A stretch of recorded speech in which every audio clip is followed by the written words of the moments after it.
안녕하세요. 반갑습니다. 제가 이번에 가지고 온 종목은 유로메카를 가지고 왔습니다.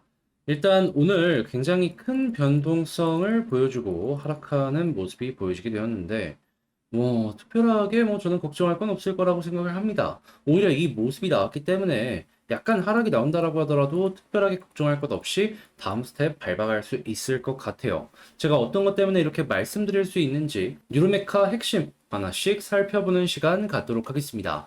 들어보시고 도움된다면 구독, 좋아요, 알림 설정 한 번씩 눌러주시면 감사하겠습니다. 자, 일단 나오는 내용을 좀 보자면 하반기 다시 로봇의 시간인가 라고 하면서 또다시 신고가가 경신이 되었다. 이러한 소식이 들려오고 있죠. 그러면서 KB증권의 연구원, 이 하인환 연구원이 하반기 주목받을 가능성 열어둬야 된다라고 이야기를 했는데, 근데 이게 사업적인 부분 이것도 나쁘진 않다라고 생각을 할 수는 있겠지만 저는 기본적으로 시장의 분위기가 로봇을 띄울 수 있는 그런 부분으로 연결이 될 것이다 라고 생각을 하기 때문에 유로 메카 같은 경우에도 주목을 해야 된다라고 보고 있습니다. 어떤 내용이 핵심이냐면, 자, 일단 로봇 같은 경우에는 실적을 보신 분들이라면 아시겠지만 지금 당장의 가치보다는 미래의 가치를 끌고 오는 성장주죠. 그런데 성장주의 특징이 뭡니까?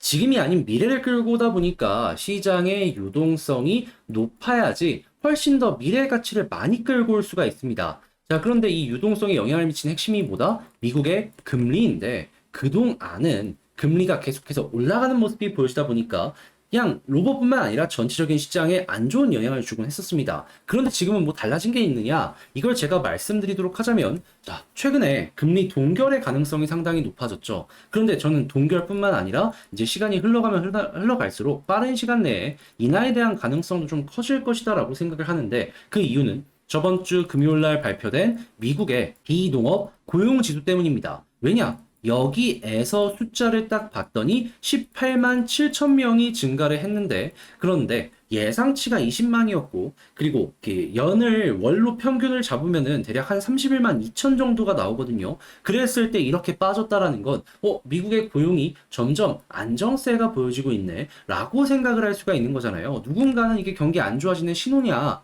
다시 신호 아니냐라고 할 수 있겠지만, 제가 봤을 때 이거는 우리가 생각했을 때 상당히 큰 호재라고 봐야지 맞는 거다, 이렇게 말씀드리고 싶습니다. 왜냐하면 현재 미국은 임금 상승률이 너무 높기 때문이죠. 왜냐? 고용, 사람을 구하고 싶은데 구하기가 힘드니까 임금이 계속해서 올라가는 거예요. 인플레랑 연결돼서 훨씬 더 가속도가 됐었죠. 그런데 이렇게 비농업이 계속해서 빠지고 사람 구하기가 쉬워지고 고용시장이 안정되면 어떻게 될까요? 굳이 비싼 돈에 사람 쓸 필요가 없기 때문에 임금 상승률에 안정이 보여줄 수가 있다는 겁니다. 물론 이번 달 같은 경우에는 저번 달 4.35와 비슷한 4.36을 기록하긴 했지만, 그래도 이렇게 숫자가 차근차근 줄어드는 모습이 보여지게 된다면 이게 어느 순간 3으로 갈 거고 어느 순간 2로 갈 가능성도 보여지게 될 것이다라는 거죠. 그리고 임금이 이 소비자 물가에 상당히 큰 영향을 미치고 있기 때문에 향후에 이런 모습이 꾸준하게 보여지게 된다면 소비자 물가지수는 물론이거니와 생산자 물가지수 그리고 개인 소비 지출에까지 영향을 미칠 수 있겠네 라고 볼 수 있겠죠. 그럼 이 세 가지는 연준이 금리를 정하는데 상당히 좋아하는 지표이기 때문에 이게 꺾이는 모습이 보여지게 된다면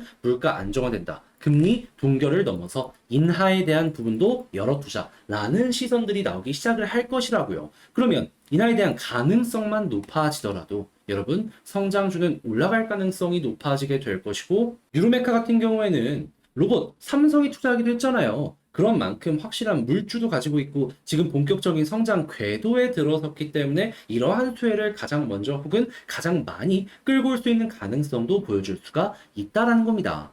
그런데 오늘 나온 내용이 그 시작점일 수도 있겠네 라는 걸 본다면 약간의 조정이 추가적으로 나온다라고 하더라도 좀 끌고 가는 데 있어갖고 그렇게까지 큰 부담이 없을 것이다 라고도 볼 수 있겠죠. 왜냐면 바닥이 계속 높아지고 꾸준하게 올라갈 가능성이 높다라고 하면 이렇게 빠지는 한이 있더라도 그냥 버틸 수 있다고 생각을 해볼 수 있으니까요. 매도하기 전까지 손실이 아니라면 저는 여러분들 그런 마인드가 있다면 이 금리와 함께 보셨을 때 충분히 좋은 결과 만들어갈 수 있지 않을까 싶습니다. 그렇기 때문에 저 역시 유로메카는 물론이거니와 성장주 카테고리에 있는 제약 바이오 그 이외에도 아직도 2차 전지, 반도체 등등 괜찮다라고 보고 있고요. 그래서 금리라는 부분을 한번 연결해서 여러분들이 보시는 게 어떨까 싶네요. 자, 그래서 현재 수급이랑 차트 어떤 모습 보여주고 있는지 연결해서 한번 보도록 하자면, 일단 수급 같은 경우에는 최근에 굉장히 매수세가 많이 들어왔죠. 그리고 난 다음에 급등이 오늘 나오게 된 건데, 일단은 투신이 현재 위치에서는 400 정도 나오고 있는데, 이게 아직 바뀌지 않은 거거든요. 만약에 여기에서 빨간불 둘 다 많이 나오는 모습이 보여지게 된다면 추가적으로 올라가는 그림 기대해봐도 좋을 것 같습니다. 하지만 그게 아니라면은 지금 볼린저 밴드 상단 돌파를 실패했기 때문에 이렇게 한 번 더 조정이 나오는 것도 감안을 하셔야 될 것 같네요. 그랬을 때 빠지면 어디까지 빠지냐? 11선이라고 보는데, 근데 이제 그렇다라고 해서 11선에서 매도하는 건 아니고요. 저는 개인적으로 만약에 보시게 된다면 21선을 조금 더 주목하시고, 여기 이탈 없다면 여기까지는 매도하지 말고 조금 더 끌고 가시는 게 어떠한가 싶습니다. 물론 이탈한다라고 해서 끝은 아니지만 그때는 볼린저 밴드 하단까지 빠질 수 있다는 걸 감안하시면서 봐야 되고요. 자, 그런 상황에서 이제 만약에 떨어지지 않고 이제 갑자기 빠르게 올라가면 어떻게 하냐라는 걸 이제 생각을 해야 되는데, 아마 외국인이랑 기관 수급이 괜찮다면 가능성이 없는 건 아닐 겁니다. 그랬을 때 봐야 되는 건 이 볼린저 밴드 상단 있죠. 지금 돌파하고서 자리 잡기를 하려는데 계속 실패하고 있잖아요. 근데 만약에 성공을 한다면 과거의 이 모습은 확실하게 확인할 수 있습니다. 어떤 모습? 이렇게 타고 올라가면 추가 상승 기대 가능하다. 하지만 만약에 이탈하는 모습이 보여지게 된다면 11선까지는 한 번에 빠지고, 11선 이탈하면 21선인데 만약에 21선까지 이렇게 바로 회복하면 모르겠지만 빠지는 모습이 보여지게 된다면 볼린저 밴드 하단까지 이탈할 가능성이 높을 것이다. 근데 반대로 이탈이 없다면 어떻게 되죠? 예, 타고 계속 올라가는 겁니다. 그냥 쭉쭉, 예, 끊기기 전까지는 편안하게 보시면 되는 거예요.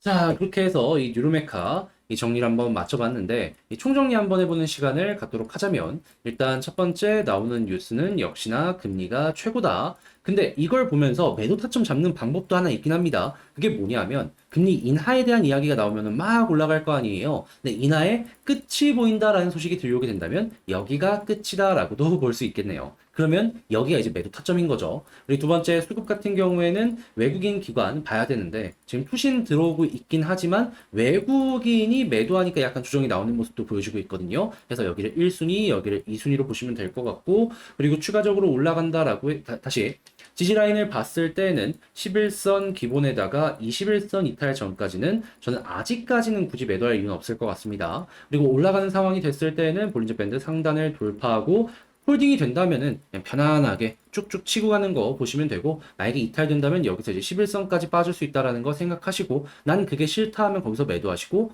난 버틸래 하면은 11선, 21선 또 위에서 한번 보시면 괜찮을 것 같습니다. 여기처럼 또 21선 딛고 올라가는 경우가 생길 수도 있을 거거든요. 자, 해서 이제 마지막 그 부분은 여러분들 취향에 맞춰서 진행을 하셔라 라고 말씀드리며 이 유르메카 마칠 수 있었는데, 어떻게 여러분들께 도움이 되었을지 모르겠습니다. 잘 봤다라고 생각을 하신다면 구독, 좋아요, 알림 설정 한 번씩 부탁을 드리고요. 그리고 지금 성장주 이 뉴르메카 말고도 제가 제약바이오 꾸준하게 밀고 있고, 최근에 곡물 관련 얘기하면서 이 곡물 관련주들도 여러분들께 소개를 해드리고 있는데, 그저 제가 어떤 거 보는지 한번 참고해보고 싶다라고 생각을 하시는 분들이 있으시다면 그 부분도 멤버십 한번 참고를 해주셨으면 좋겠습니다. 자, 이상 주식 정리해드리는 주정남이었고요. 다음에 더 좋은 영상으로 다시 인사드리도록 하겠습니다. 끝까지 시청해주셔서 감사합니다.